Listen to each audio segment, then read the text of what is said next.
আসসালামু আলাইকুম sir. Sir ভেতরের কাজ শেষ বললে চলে, আর বাইরে এখন পয়েন্টিংয়ের কাজ চলতেছে। এক পাশে আলিম গ্রুপ আর দুই পাশে আছে জাহিদ গ্রুপ। এটা হচ্ছে প্রজেক্টের উত্তর সাইডের আলিম গ্রুপের এই পাশটা কাজ করতেছে। এটা ফার্স্ট ফ্লোরের জানালা পর্যন্ত হয়ে গেছে। আর এই পাশে গতকালকে থেকে গাড়তেছে জাহিদ গ্রুপের একটা টিম। এটা হচ্ছে স্টেশন প্ল্যাটফর্ম সাইট।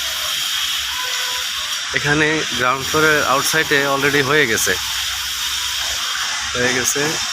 আজকে কাজ করলে মোটামুটি জানানা বরাবর ওরা কাটতে পারবে।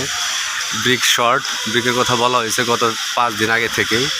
গতকালকে গোয়ানকে আবার নক করে দিছি, ব্রিক নাই, ব্রিক লাগবে আমার। তো আজকে দিনটা যে ব্রিক আছে তাতে হয়ে যাবে, কিন্তু কালকে থেকে টোটালি কাজ করতে পারবো না যদি ব্রিক না দিতে পারে। আর এই পাশে লিন্টেল আছে, স্ল্যাব আছে, আমার রিভার আর ফর্মক রেডি আছে, 1টা 2টা 3টা 4টা। এটা আজকে লাঞ্চের পরে কাস্টিং হবে। এই অলটা করা হয়েছে, কিন্তু ওই যে এখানে একটা স্ল্যাব আগে দেওয়ার কথা ছিল, 130 বিম থেকে বাইরে বের হয়ে আসবে। সেটা ফার্স্ট টাইম গোয়ান দিতে দেয় নাই, বলছিল যে থাই হবে, এখানে আর কিছু হবে না।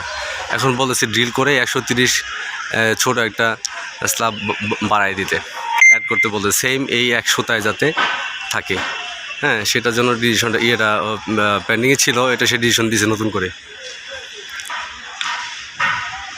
যে এই জায়গা থেকে এই পর্যন্ত 100টায় 130 স্ল্যাব বাইরে বের করতে হবে, যাতে আমার ব্রিকের পয়েন্টিংটা যে হবে যেন এটা সাপোর্টের উপর দিকেও তুলতে পারি। এরপর স্যার এটা হচ্ছে counter room, station master room. এখানে স্যার 2 মিটার 2টা জ্বালানাই আছে বড়, আবার দরজা আছে 1 মিটার করে। প্রায় 3800 গ্যাপের মধ্যে আপনার 3000 আপনার গ্যাপই থাকবে, মানে গাঁথনি কম, কিন্তু লিন্টেলের জন্য এই জায়গায় আটকে আছে। হ্যাঁ,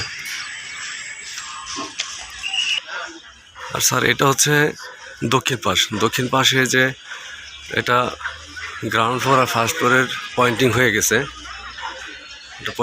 গেছে। আর আপনি যে বলছিলেন যে ব্রিক্স হল